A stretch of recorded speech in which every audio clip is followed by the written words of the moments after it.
Good afternoon, ladies and gentlemen, and welcome to episode 16 of Wxcenter Nazario. Today is the official last day of August, which means we are right on the cusp of the uppermost peak of the 2023 hurricane season. That being said, guys, today we're going to do business the old-fashioned way. We're going to carry on through the video like a traditional tropical update and talk about the potential monstrosity on the horizon for the first week into the second week of September. I'm not too sure if you all have been tracking or if you watched my last video. I really hope you did. In the event that you have not, I'm going to get you fully up to speed on what it is that I'm looking at, and it could be possibly coming off of Africa and headed down towards our way. In the interim, please like, share, subscribe to the channel if you haven't done so already, and click the notification bell to make sure you do not miss a future update, because these are going to get more and more critical as we get into the peak of hurricane season. We're on our way up, but we have not reached the crest. We have not reached the apex of the hurricane season just yet. We're almost there. Now that we've covered all of our bases, let's fasten our seatbelts, everybody, and get on in here. Alrighty, now that we are through our formalities, let's go ahead and get started with episode 16 of Wxcenter. So we're starting off on the National Hurricane Center homepage, and looky what we have here.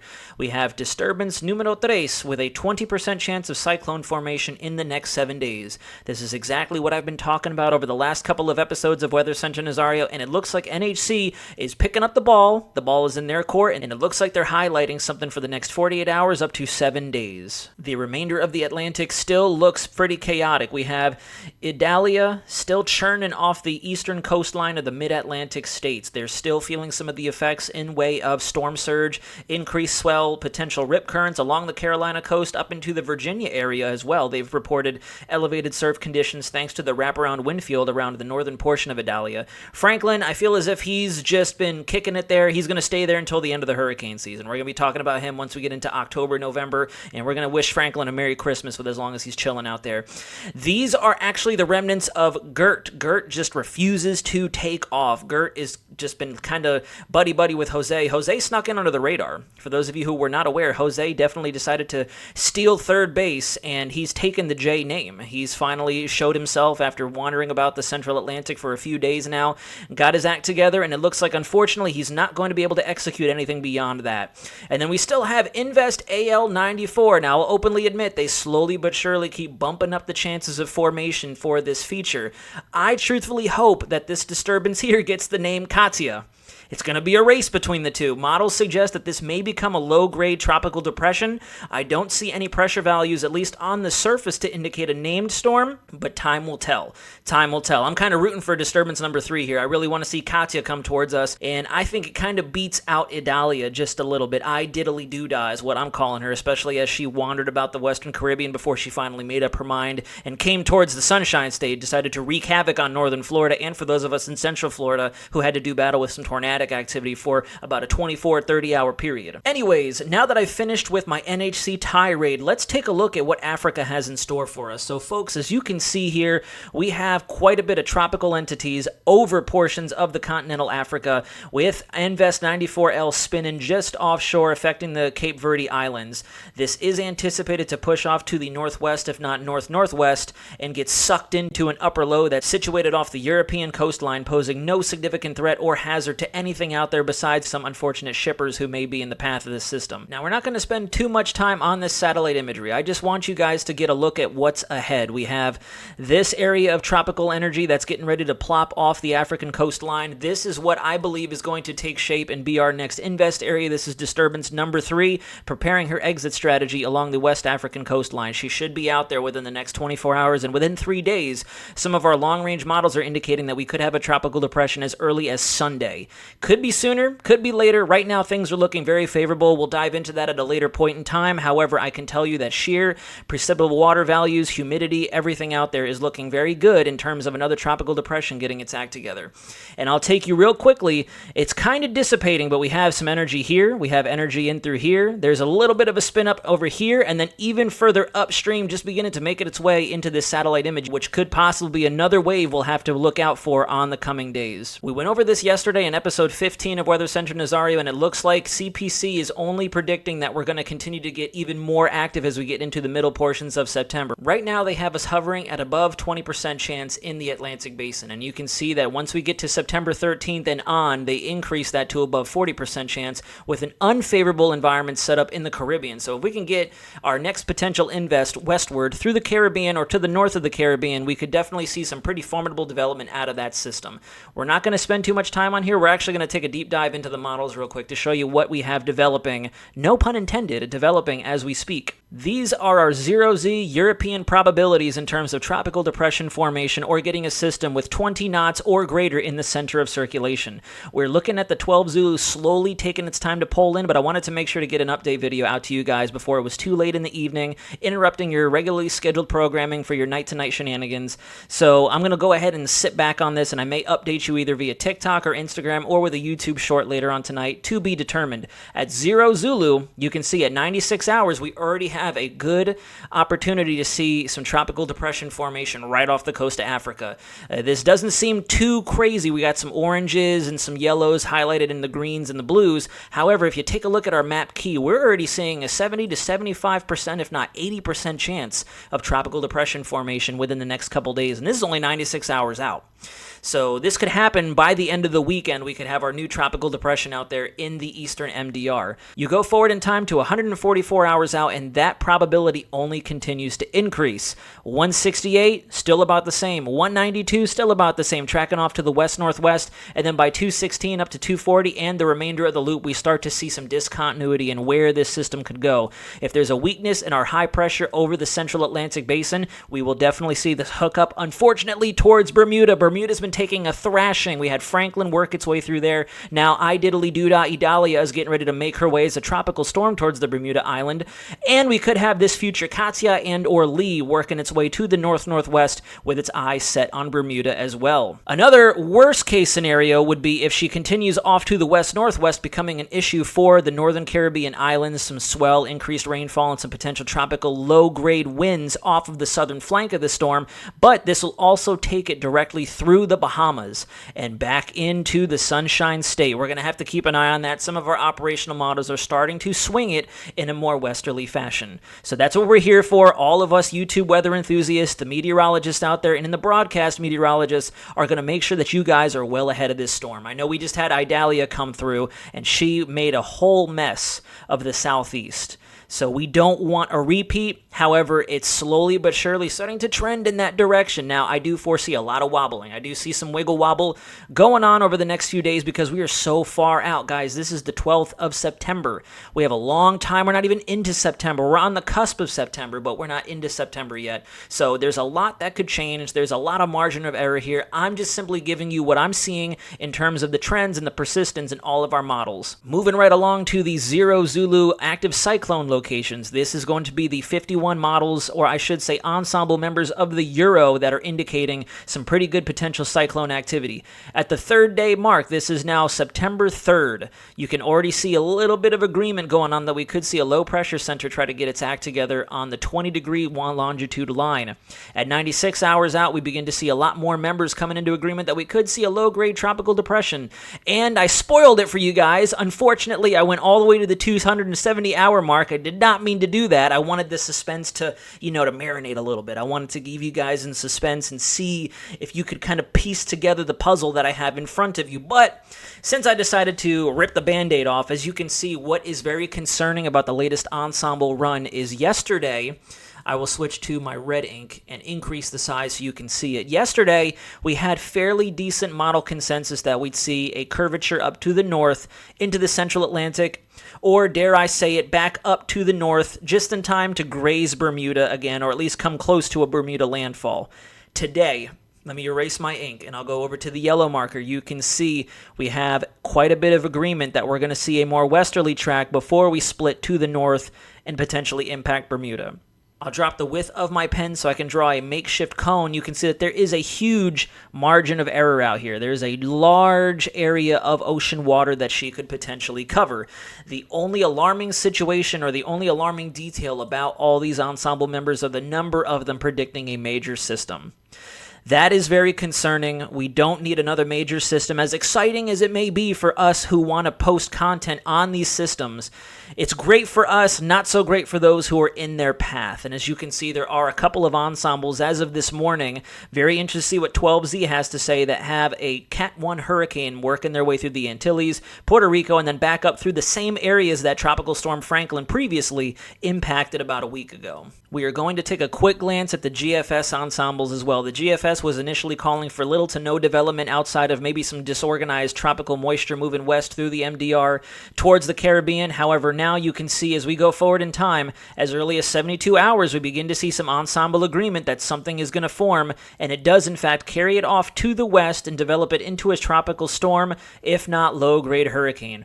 By the time we get about 180 hours out, however, we see the same discontinuity as we saw with the Euro. Some want to start to swing it up into the more northern latitudes. Others want to carry it straight towards the Lesser Antilles into the Caribbean, where we do see somewhat drier conditions. So the situation is evolving. We could definitely see some more favorable environment work its way into the Caribbean. The El Nino shear is not readily available at this time. I've been taking a look at that as well on multiple model platforms, whether it be the European, the GFS, the Canadian, and the Icon. A lot of them are calling for diminished wind shear throughout much of the Caribbean Sea, so that could be an opportune moment for this system to further organize, especially if it can deepen before it makes it into the Caribbean Sea. We could see a low-grade hurricane, if not a high-end tropical storm, affecting the islands and those of you watching in the Caribbean.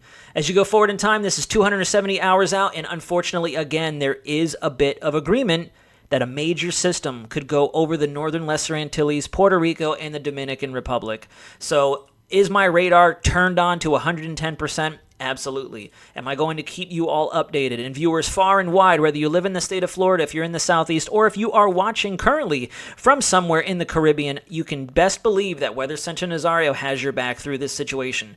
Still quite a bit of margin of error. I'm going to keep repeating myself in terms of that department. There's still quite a bit of wiggle room in this forecast, and run to run, we may see some dramatic fluctuations just because we have so much time to pass. This is 11. This is actually, I'll say this is the fateful day of September 11th. We may have a September 11th major hurricane out there on the horizon. Remains to be seen. I'm not predicting it, but it looks like the confidence is building. We could see something take shape. Okay, luckily we have some of the latest 12Z model data for the Euro coming in. If we go out to 36 hours, there she is. You can see this is 500 millibar vorticity. You can already see the spinach in the atmosphere associated with our potential wave/disturbance. As we go out to 72 hours out, you can see that the Euro is very quickly organizing this area of upper level vorticity, and it does translate down to the surface as a closed low. We have isobars wrapping around one another. So as we go forward in time to 96 hours out, this is day 4, an even more concentrated cluster of vorticity at 500 millibars, and there's our next feature right in close proximity, or in close pursuit, I should say, behind whoever this decides to be. If Katia takes shape in the form of Invest 94, then we have Lee to do battle with over the coming days.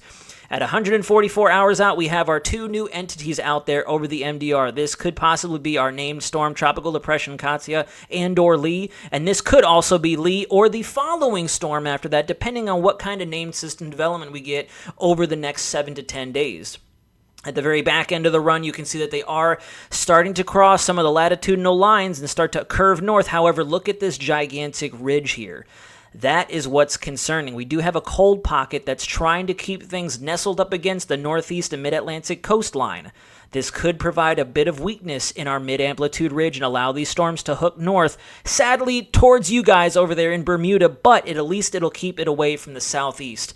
However, there has been a lot of fluctuation in the intensity of this ridge, and a lot of fluctuation in terms of the strength and the timing of certain baroclinic features coming off the continental U.S., because that's going to play a vital role. If we have high pressure supported by a front at the surface advecting east across the Appalachians and mid-Atlantic states into the very western Atlantic, that could act as a buffer and reinforce all this high pressure ridging in the central Atlantic and keep these storms moving to the west. And the sad thing is we have not 1, but 2, if not potentially 3 cyclones on the horizon that we're going to have to watch out for that could take a much more westward path. So we're not going to have much time to breathe. We're not going to have much time to relax. I want to see what the end result of the 12Z model run and ensembles look like, and I'll provide an update at a later time for you guys. Taking a very quick glance down to mean sea level pressure, we'll go towards the back end of the run so you can get an idea of what the model is predicting in terms of intensity. As of right now, she's really backpedaled on the intensity of both of these systems. It looks like a low-grade tropical depression downstream of potential Invest 96, I'm calling it. This would be 95, and this over here would be 96, given this decides to take shape and move off to the north, potentially stealing the name Katya in the process. So this could be Lee here, and forgive me, I'm not extremely up to speed on what comes after Lee. I know we have an M storm, however, I have not been keeping up, simply because we've just been popping them out one after the other. So we could have multiple named storms across the Atlantic Ocean once again by about the 7th to the 8th of September 2023. Now we'll come on over to tropical tidbits. As you can see on the latest run of the GFS, we have potential tropical storm Katya making her way to the north away from the Cape Verde Islands, posing no significant threat to anybody outside of maybe the Azores if she can work her way up to the northeast in that realm. However, you can see that the GFS is now picking up on two different entities forming up in the MDR. The leading system has a much more westward track on this run, taking it straight through as a depression, if not a low-grade tropical storm, as it works its way through the Lesser Antilles, continues to deepen ever so slightly, maybe even into a low-grade hurricane, a Category 1 hurricane at this point. 990 millibars central pressure, and if you go forward one more slide, the GFS actually wants to bring it down to 986 millibars before going head-on into the island of Jamaica. So best believe we have a lot of folks down there who love to watch the Caribbean. Weather Girl Danny is a wonderful asset for those of you in the Caribbean Sea. She will definitely be keeping on top of this. I will backpack and piggyback off of her information and keep on top of this.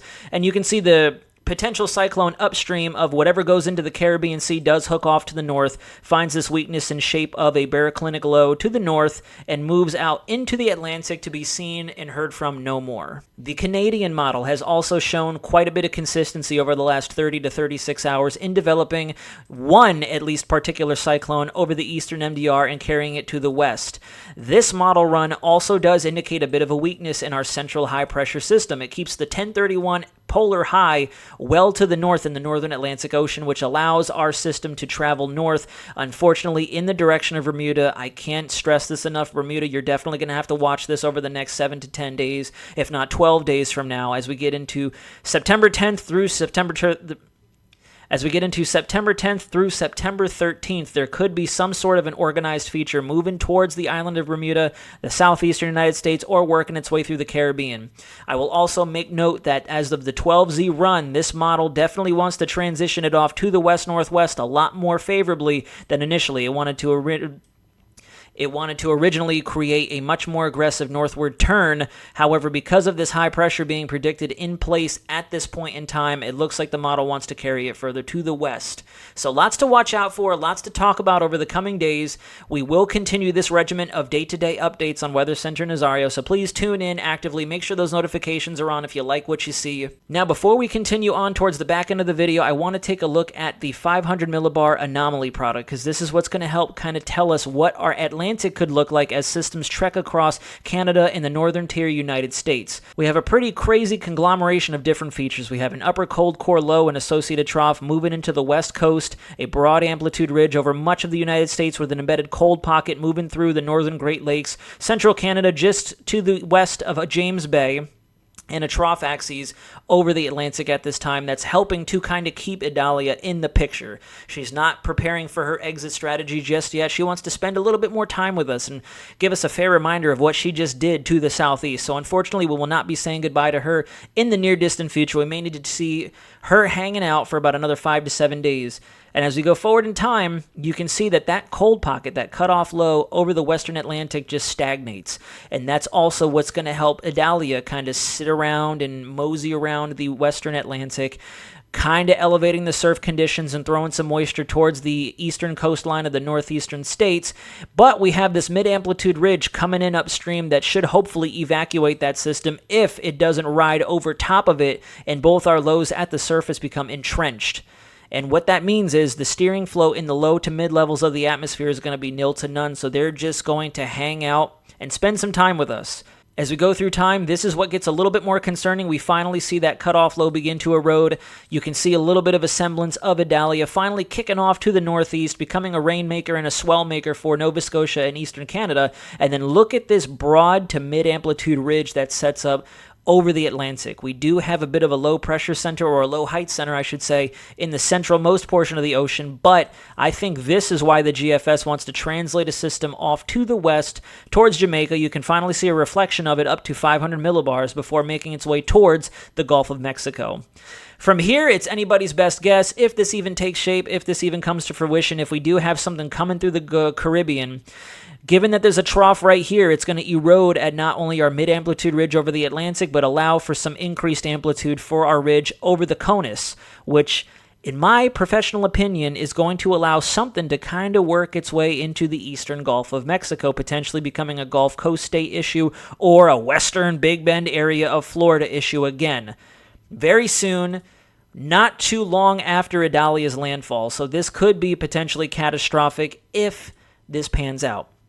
It is the GFS after all. The GFS has had a horrible track record all season, minus the last couple of instances we saw of Idalia strengthening in the Gulf of Mexico and then making landfall. The GFS finally picked up some speed, picked up some gusto, pulled its pants up, and actually did a very good job at predicting what that forward progress and what her potential strength could look like. Finally, guys, this is down at the surface. We're going to really quickly go through this just so we can get an idea of what our high pressures at the surface are doing.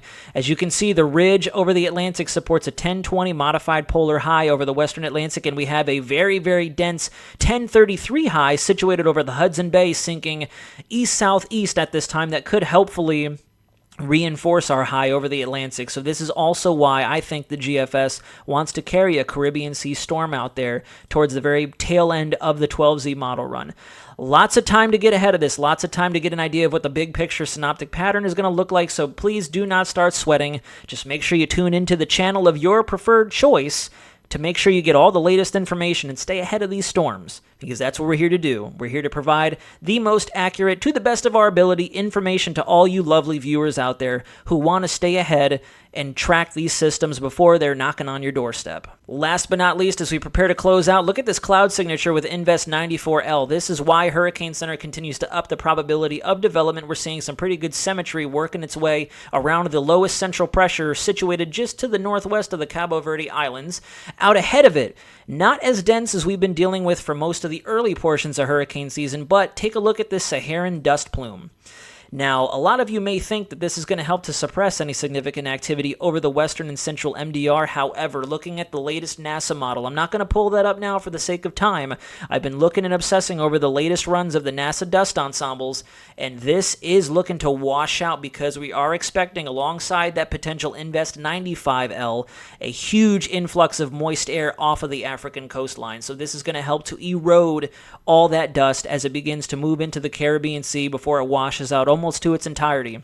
So dry air, Saharan dust is not going to play as big of a factor as we've seen earlier in the year with previous systems, and with that considerable moisture influx off the African coast, these storms are going to get going quick once they tap into those very, very hot sea surface temperatures. It's been the rhyme and reason for all of the 2023 Atlantic hurricane season. So now that I've gotten you up to speed on what the trends have looked like for the day today, this is the last day of August. We are preparing to set foot into the pool of what September 2023 has in store for us.